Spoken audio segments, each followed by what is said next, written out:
Ar šiandien tavo ir mano širdį yra didžiulis troškimas, o giliai viduj, kad galėtumėm labai nuoširdžiai pasakyti, o aš noriu, kad Dievo būtų mano gyvenime daugiau.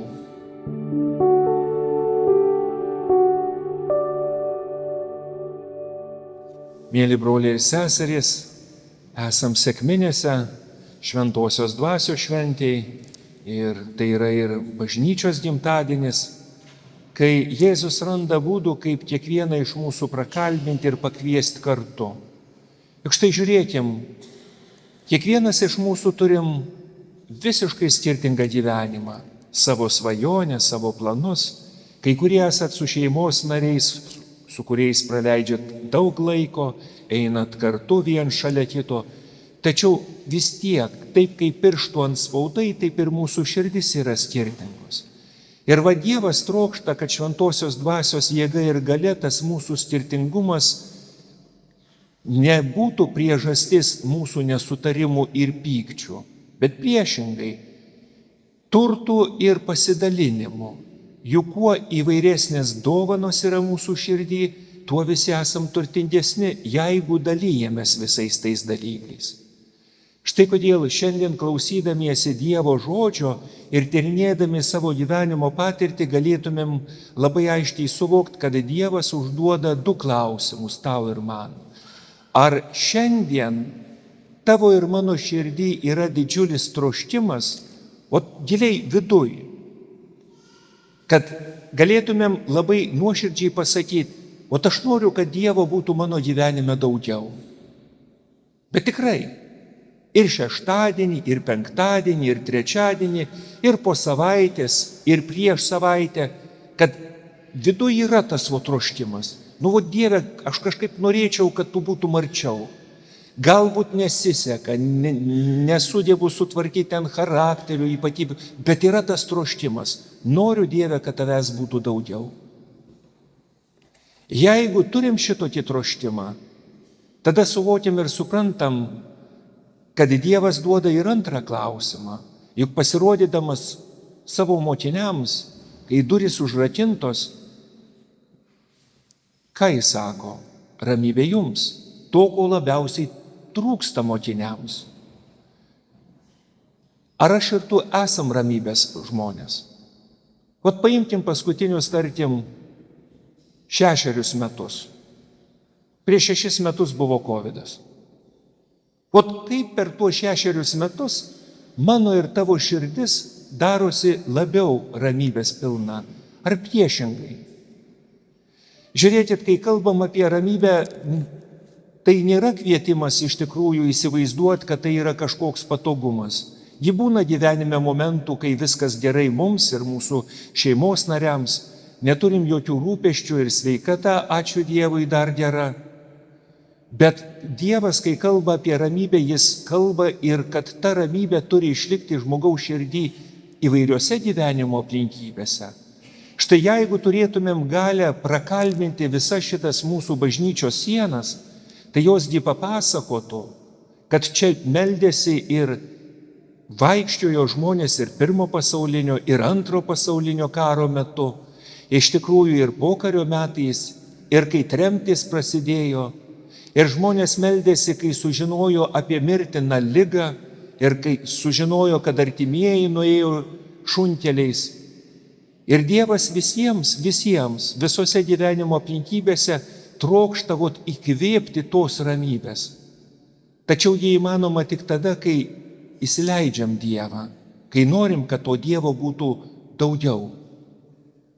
Štai kodėl ateidamas Jėzus parodo ką savo mokiniams? Pirmiausia, rankas, kurios yra žaizdotos, nes jis yra nužengęs nuo kryžiaus. Čia ne iliuzija, ne įsivaizdavimas. Kai kalbam apie šventąją dvasią, gana dažnai mes pasiduodam pagundai kalbėti, kad tai yra kažkokia Dievo jėga, tai yra trečiasis švenčiausios trejybės asmuo, kuris ateina ir atneša kažką tokio, kas perkeičia mokinių širdis. Bet pabrėžiu, mokiniai yra tie, gabesni, mažiau gabūs, bet tie, kurie nori ir trokšta. Ir jeigu šiandien mano ir tavo širdis yra tokia, laimingi mes. Nes Dievas tikrai ras būdų, kaip pamokyti. Juk atmenam, visi ėjom į mokyklą, kažkam nesisekė rašyti, kažkam skaičiuoti, kažkam skaityti, kažkam dar kažkas nesisekė. Ir mokytojai, turėdami kantrybės, daugiau ar mažiau mums prisiderina prie mūsų tų gabumų ir negabumų. Dievas, kurio kantrybė yra ženkliai didesnė, dar labiau prisiderina prie mūsų širdies. Ir visi prisimenam tokią patirtį, kurią didžioji dalis, o greičiausiai galbūt visi turim. Galbūt vaikystėje, ar kai auginot savo vaikus ar anūkus, kai vaikas nori ko nors išmokti, pavyzdžiui, užsirišti batų raištelius. Ir jeigu jis suplutęs darbuojasi ir jo pirštai dar neklauso, jam nesiseka ir vieną, ir antrą, ir trečią kartą, bet jo akis spindi troškimu kaip nors išmokti. Juk kantrybės turėsim iki pat vakaro. Paimti ir parodyti. Bet jeigu tas pats vaikas iš tikrųjų abejingai nesistengs, arba jeigu kas nors parodys ir jis taip atbulom rankom stengsis tik parodyti ir maždaug atkiškoja, kad tu užrišk, kiek kartų pakartosim tokiam žmogui, tokiam vaikui. Vieną, antrą kartą ir viskas. Matom, kad jo širdis ne čia. Štai kodėl Dievas ir klausė kiekvieno iš mūsų. Ar tavo širdis čia? Ar nori, kad manęs būtų daugiau tavo gyvenime?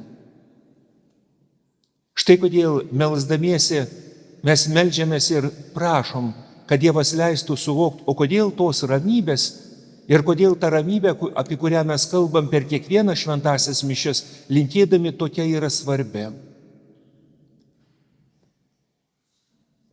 Vieną šaltą žiemą vienam kaime baigėsi malkos. O netikėtai ilga žiema, labai panašiai kaip prabėgusi mums.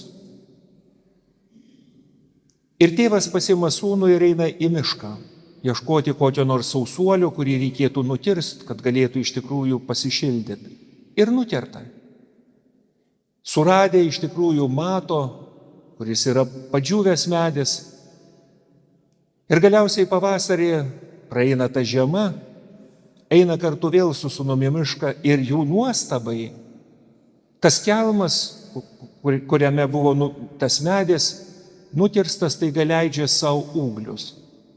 Tėvas labai nustebęs pasikviečia sūnų ir sako, ar atmeni, kaip mes abu žiūrėjom ir ieškojom sausuolio medžio. Ir žiūrėdami į šitą medį mes matėm, kad jis sausas. Netgi to šakos iš tikrųjų lengvai lūžinėjo, nes jos buvo sušalusios. O štai nepastebėjom, kad va šito medžio šaknyse yra dar gyvybė. Todėl tėvas sako sūnui, sūnau, išmok šitą pamoką. Niekada nedaryk jokio sprendimo, kai tavo širdį žiema. Kol neturi ramybės, niekada nieko nespręsk dideliuose reikaluose, nes tikrai garantuotai suklysi. Štai kodėl, mėly broliai ir seserys, Dievas kviečia, kad ramybė būtų mūsų gyvenime. Nes jeigu darysim sprendimus, o ir darom kartais ir rimtuose reikaluose, neturėdami ramybės, pasekmės iš tikrųjų ne visada, dažniausiai būna neišmintingos. Ir kas iš mūsų nesam gailėjęsi, kai ant karštųjų pasakėm kažkokius žodžius be ramybės. Susierzinom ir pasakėm, nes taip atrodo teisinga. O nauda kokia? Užgautas žmogus?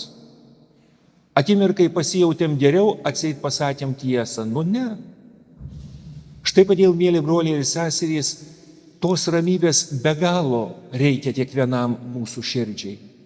Ir kiekvieną kartą, kai pradedam šventąsias mišias, arba sumos metu apšlakstymo, ar kalbėdami prisipažįstų maldą, mes kreipiamės į Dievą, norėdami suvokti ir suprasti šventosios dvasios šviesoj, kas yra mano ir tavo ramybės vagis.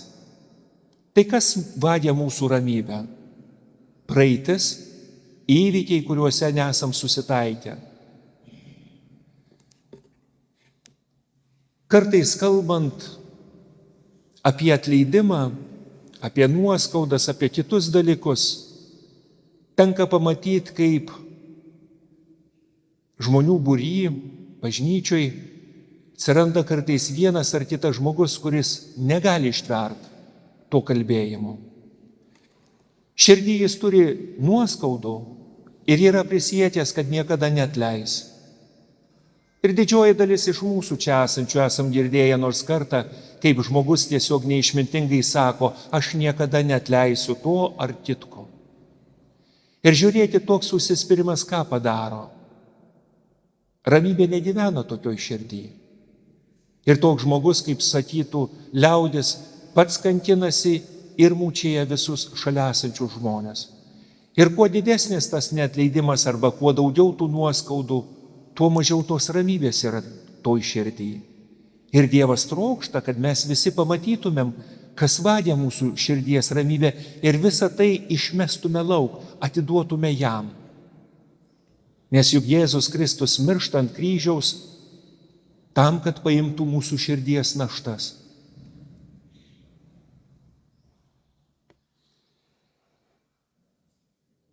Viena miestelė pokario metais pakankamai turtingas duonos kepėjas paskelbė, kad prieš šventes, kad visiems vaikams duos po vieną kepaliuką duonos, tokio kaip pyrago, nemokamai. Ir kviečia visus vaikus susirinkti ryte ir žinoma susirenka visi, nuo pačių mažiausių iki pačių didžiausių.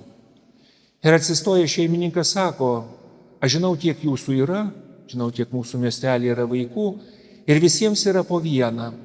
Jis sako, štai čia pintinė yra padėta, todėl imkit, parsineškit namo ir tiesiog pasidžiaugkit. Ir staiga jie žiūri, kaip tie vaikai strimgalviais viens per kitą stumdydamiesi čiumpa, ieško, kur didesnis koks nors kepaliukas, nors visi daugiau ar mažiau beveik vienodi, ir bėga namo net nedėkodami. Ir galiausiai pačioj pabaigoje lieka labai nedidelė mergaitė, kuriai lieka žinoma pats mažiausias duonos kepalėlis. Ir ta mergaitė paėmusi labai nuoširdžiai padėkoja tam šeimininkui ir grįžta namo. Sekančią dieną vėl tas pats šeimininkas sako, vėl paimsiu ir padarysiu tą patį. Vėl susirenka vaikai. Šeimininkas dar kartą sako, užteks visiems, nesistumdykit, pasiimkit iš eilės, tikrai visiems yra po vieną. Visi buvom vaikai ir žinom, kad su kantrybė vaikystėj ne kažikas. Vis tiek stumdymasi su alkūnėm, kuo greičiau, mažesnį pastumti ir taip toliau. Ir pasiėmus tai, kas priklauso, net minties nėra apie jokį dėkingumą. Ir vėl mergaitė ta pati pačioj pabaigoj, lieka jai vėl tas pats mažiausias duonos kepalėlis. Jie grįžusi namo paduoda mamai, kuri perpjauna ir visų nuostabai randa, kad ten sudėtų yra pinigėlių. Ta mergaitė surenka iš tos duonos tuos pinigėlius ir neša tam šeimininkui. Ir šeimininkui sako, čia kažkas kažkokiu būdu atsirado tie pinigai, turbūt jums trūksta. Ir šeimininkas nusišypsoja, sako, ne. Aš tyčia ir labai sąmoningai paslėpiau šitos pinigus pačiam mažiausiam kepaliuke, kad gautų tai, kas mažiausiai yra naglas ir įžūlus, kas yra kuklus. Sakykit, mėly broliai ir seserys, ar nepanašiai yra su Dievo veikimu mūsų gyvenime? Juk dažnai gyvenime visi patiriam tą tokį troškimą ir norą, kad mums galbūt neliks ir mes kažkokiu būdu turim prasirdami su alkūnėm į priekį, čiupti tai, kas mums priklauso, be dėkingumo, be kitų dalykų. O Dievas tiems, kurie turi kuklę širdis, nuoširdžią širdis, randa būdų, kaip apdovanoti ir palengvinti. Sakykit, mėly broliai ir seserys, kurio širdį daug lengviau gyvena ramybė? Toj kuklioji mergaitė širdį, ar kokio nors vaiko, kuris pirmasis alkūnėm nusiyyręs čiumpa jokim atrodytų patį didžiausią duonos gabalą. Šventoji dvasia ateina tam, kad parodytų, kokiu būdu Dievas trokšta išpuošti mūsų širdį savo dovanom. Bet tam, mėly broliai ir seserys, reikia tų dviejų dalykų, apie kuriuos kalbėjom, tai Dievo troškulio, norėjimo, kad jo būtų mūsų gyvenime daugiau. Ir ramybės, kad atpažintume, ką turiu daryti, o ko turiu nedaryti. Nes tų pagundų viską nuspręsti ir sutvarkyti vien tik tai, kaip man atrodo, jų yra. Ir ne vienas iš savo gyvenime atsigręžę atgal galim taip labai šiek tiek liūdnai šyptelėję pasakyti, kad kiekvienas esam priskaldę tų malkų. Štai kodėl šiandien ir meldžiamės, ateik šventoji dvasia, ateik Dievo galybę, pripildyk mūsų širdis, nušviesk mūsų protus, užliek savo galybę ir padaryk, kad mes savo širdį turėtumėm laiko tau, kad kiekvienas iš ryto pramerkę akis, turėdami daugiau ar mažiau sveikatos ir jėgų, galėtumėm labai nuoširdžiai pasakyti ir sakytume, o šiandien Dieve aš turiu tau laiko. Amen.